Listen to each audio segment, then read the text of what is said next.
It's Friday, October 30th, and this is now on H&N.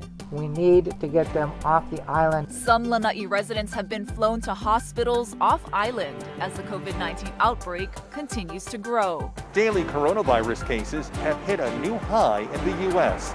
I'm Chris Martinez with where new cases are prompting new restrictions. So it's hard to find joy. An 8-year battle with the law left him hopeless and on the streets. Now he's fighting back. This took a lot out of me. We're not canceling Halloween. More on the mayor's push to keep Halloween safe on Oahu, and we'll announce the grand prize winners of our virtual costume contest. That's coming up on This Is Now.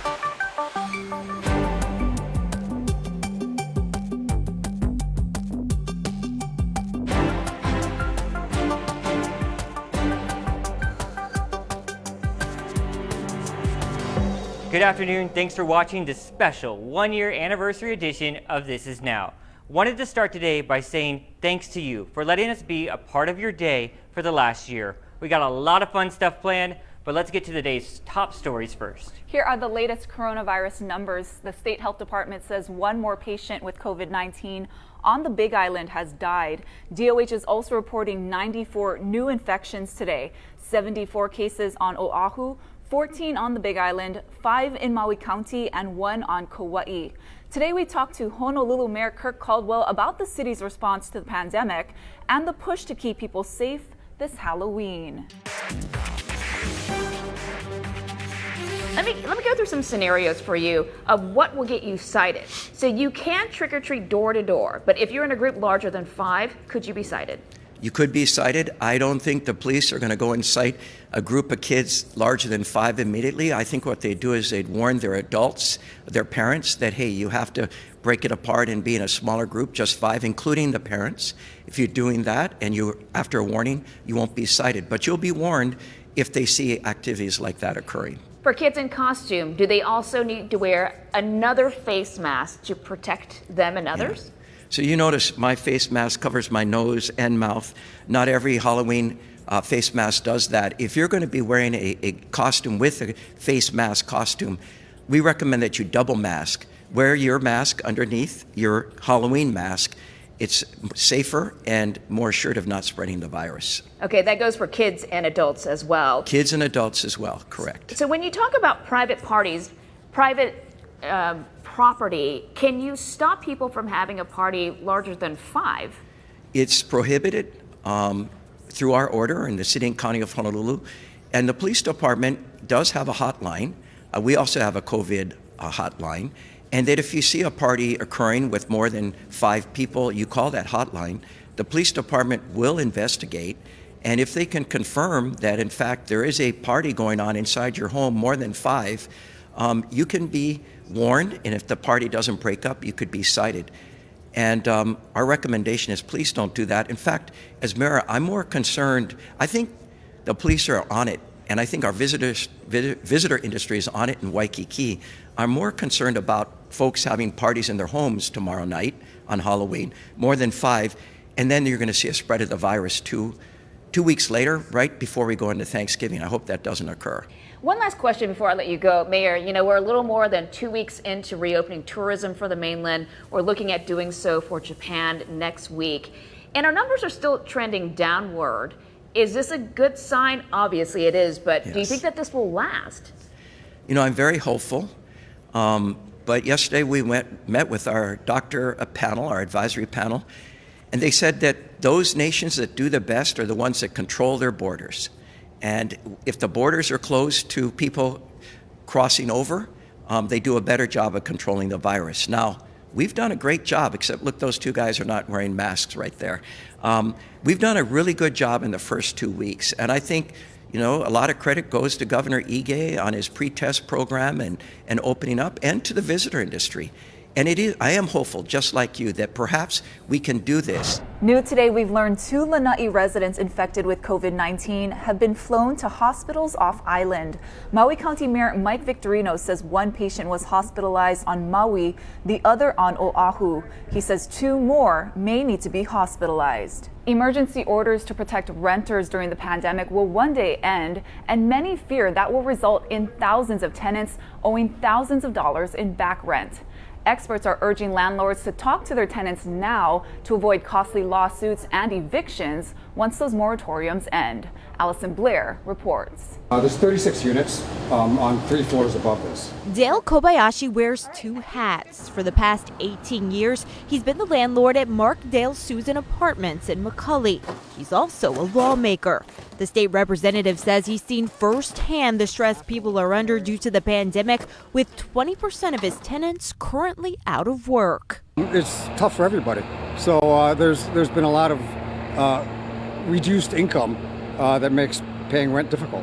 It's a nationwide trend that hit Hawaii especially hard. The virus crippled the state's tourism industry in March and left tens of thousands of people without a job. Officials at the Department of Consumer Protection say going forward, it's going to be extremely difficult for landlords to recoup back rent from tenants who don't have the ability to pay.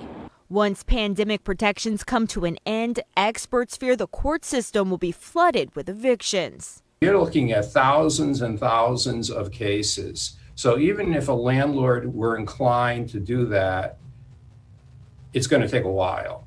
Consumer Protection Director Steve Levin says the backlog could mean higher legal costs for landlords who try to collect on back rent.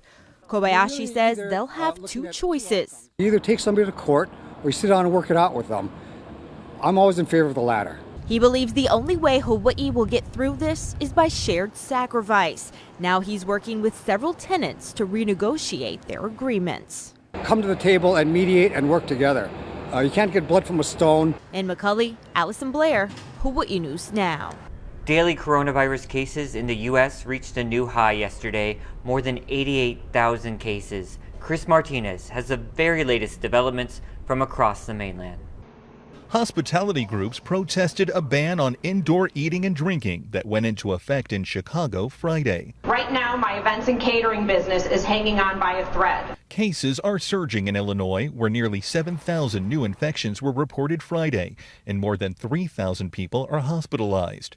Nationwide, the number of new daily cases has hit a new record. Some hospitals in Michigan say they're concerned they're running out of bed space. If those trends continue, it will produce some serious capacity constraints in the health system. In South Dakota, there are now more than 13,000 active cases, a new single-day record. Among those who have died, 57-year-old Doug Raisby, who worked in Sioux Falls. The final conversations that we had with him, he just cried. He said he was scared and that he was going to die and that he was going to die by himself. There are troubling new signs the virus is spreading again here in Los Angeles County. Officials reported the highest one-day increase in cases since August, though hospitalizations so far are holding steady. Elsewhere in California, officials in Solano County reported the first patient with both COVID-19 and the flu. This person, to the best of our knowledge, did not acquire it in the workplace. They did what so many other people all over the country are doing. They get together with family and friends and let the guard down. And Moderna said Friday it's on track to produce 20 million doses of its experimental vaccine by the end of the year. Chris Martinez, CBS News, Los Angeles. Court documents identify Alexander Price as the man accused of an in-flight disturbance on a Hawaiian Airlines flight from LA to Honolulu on Wednesday. He's accused of trying to open the plane's emergency exit door, slamming a flight attendant twice, then trying 2 more times to open the door. An off-duty law enforcement officer helped to restrain Price, who was then zip-tied to his seat. A Waianae man is suing the city after being put on trial 4 times before the courts finally set him free. His legal battle over improper drug charges took 8 years and ruined him financially. Lynn Kawano has more. He was never convicted, but spent years in jail as prosecutors kept pushing the drug case. I just finished crushing some cans, so I'm about to go take them to the recycle and get a few dollars. Sefo Fatai is hoping to get a little cash from the cans he collected. The 44-year-old is homeless, sleeping in the truck he was finally able to buy and fix up a year ago. It had a misfire, so I had to give it a complete tune-up. Fatai was a mechanic. Now he scans Craigslist daily to try and find work, landscaping, masonry, whatever he can get. Fatai won't go to a shelter. It's too much like OCCC. He spent almost 3 years there for a crime he did not commit, meth trafficking. In 2011, his boss sent him to pick up money from a woman, and he fell into a trap. The woman was Christine Medford. Court records show a history of arrests for forgery, theft, and drugs. On August 24, 2011, Fatai's boss told him to meet Medford at the Pearl City Chuck E. Cheese. Medford had been picked up days earlier and offered to help police catch her dealer to avoid new charges. It was an undercover setup. An HPD diagram showed where the narcotics officers would be in their unmarked vehicles. Fatai was in his 1999 silver Lexus. He was waiting for Medford, who police had given $1,900 of buy money to purchase drugs from Fatai. Took out a small baggie of drugs. And What'd you say? I said, I'm not here to pick that up. I was here to collect $100. Fatai says he kicked her out when she didn't have his boss's money. I was leaving the parking lot and I was immediately followed by 2 motorcycle officers. And they waited for a 3rd officer to get close before deciding to stop me. And they told me to get out of my car, and then they searched me. And they searched my car, trunk, underneath the seat. And then when the 3rd patrol officer pulled up, I can see them talking and they seemed confused. They found no drugs and could not find the $1,900 of HPD's buy money. Fatai was let go. 2 days later, Medford offered to meet again, saying she now had his boss's money. When Fatai parked at a shopping center, officers were waiting. All of a sudden, they just pulled up, guns drawn, ordered me out the car and arrested me. And then they asked me, "Where's the drugs?" I said, "What drugs?" What did they say when you said what drugs? They seemed upset. Fatai, who had no prior felony arrests, no drug cases, was charged and indicted for trafficking. In January 2013, he had his first trial, but the case was dismissed because Medford never showed up to testify. I thought it was over. I didn't know anything about the legal system, and found out later that they could bring it back. And they did. Almost 2 years later, in December of 2014, Fatai was arrested again during a traffic stop for the same case. That second trial ended in a mistrial when Medford made inappropriate statements on the stand. Fatai refused to take a plea deal that was now being offered, saying he did nothing wrong. His bail was revoked, and he was sent back to OCCC. A year and a half later, March of 2016, his third trial ended with a hung jury. Just confused. How much longer? January 2018, prosecutors tried again. Fatai's fourth trial. Again, Medford did not show up. Finally, a judge dismissed the case with prejudice, barring prosecutors from trying a fifth time. Fatai was finally cleared after almost 8 years. He was released from jail, but there was no celebration. When I got out that day, I was more sad, only because of where I was going to sleep, where I was going to stay. I didn't know how to be homeless. Fatai saw Ken Lawson of the Hawaii Civil Rights Project on Hawaii News Now and reached out. Lawson says the problem started with the use of Christine Medford as a confidential informant. That if you're going to use an informant, you have to thoroughly search that informant. Why? So that they don't go out and plant stuff on somebody else. Plant evidence. Plant evidence or claim that they sold or bought from somebody when they never did.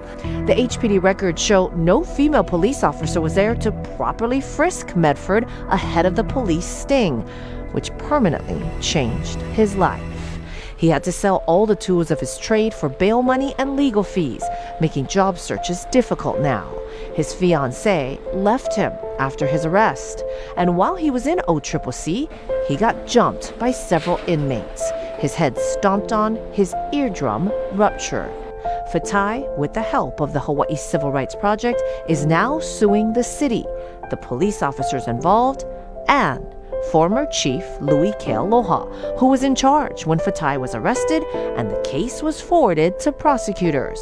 Kealoha is now a convicted felon after a jury last year found that he, his wife, and 2 other HPD officers framed a man for a crime he didn't commit. This took a lot out of me, so it's hard to find joy. The first court proceeding for his civil suit was scheduled for next month, but has now been pushed back to early next year. Both the Honolulu Police Department and the prosecutor's office declined to comment, citing pending litigation. I'm Lynn Kawano, Hawaii News Now. Switching gears now, let's toss it over to Billy V with your very latest Halloween forecast.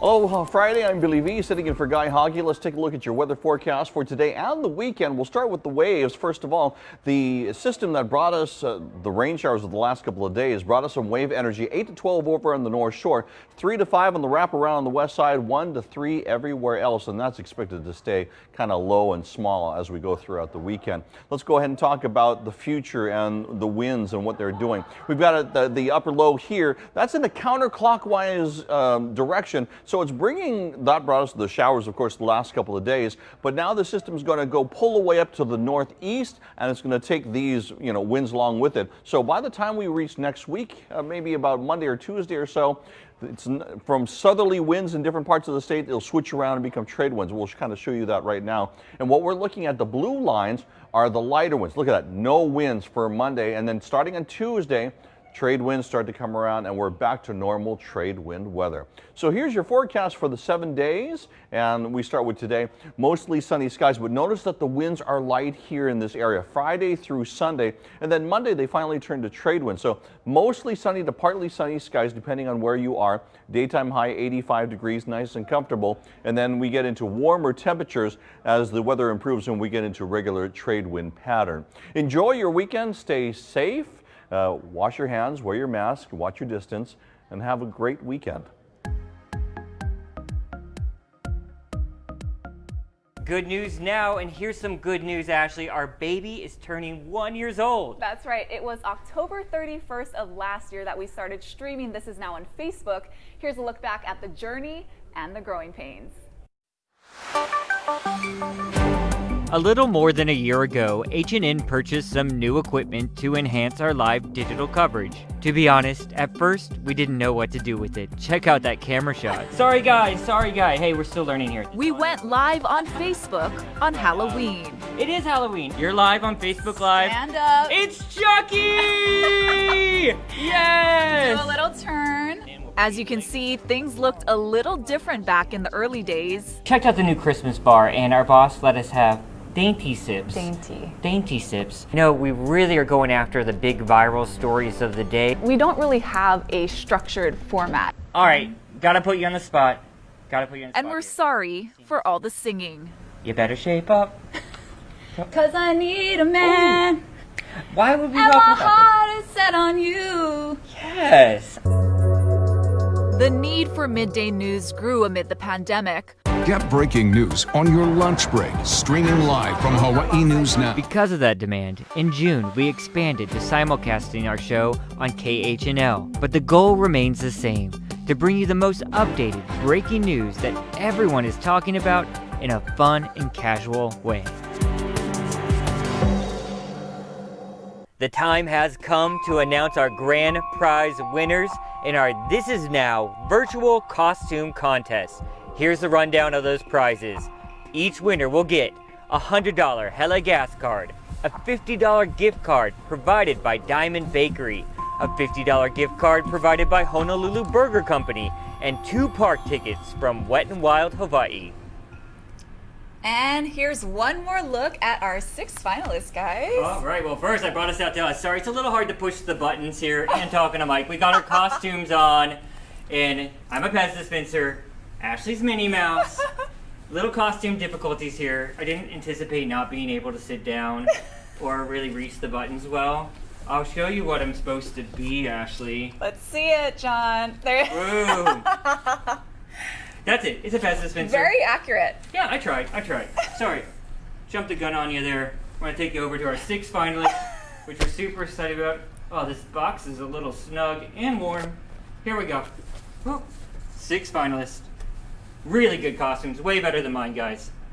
What do we got there? We got a little RBG, a Ruth Bader Ginsburg. Yeah. We have a Subway sandwich baby, marshmallow DJ set, a Tiger King, a little Tiger King there, the Jurassic Park Lost World family, and the Lego Iron Man and Spider-Man. And Ashley, our winners are... The top 3 grand finalists are from 3rd place. Let's go to the Jurassic Park family. I love that one. They had more than 6,700 votes.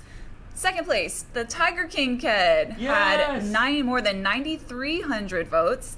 And 1st place is our Subway baby. Yes. More than 14,500 votes. So congrats to our 3 grand prize winners, you guys. I really love that costume, and it got a lot of likes there on our H&N Instagram. Don't forget, we have a This Is Now Instagram as well, and you can always check out our shows there. You guys, great work, very creative.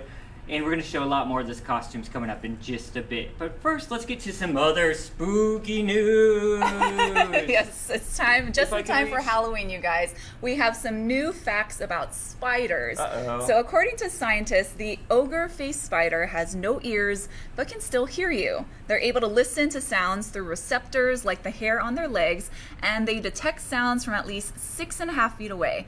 They also use auditory cues to find and capture flying prey. So I would not sleep want to run well into tonight. that guy. No, sorry if you're eating lunch there.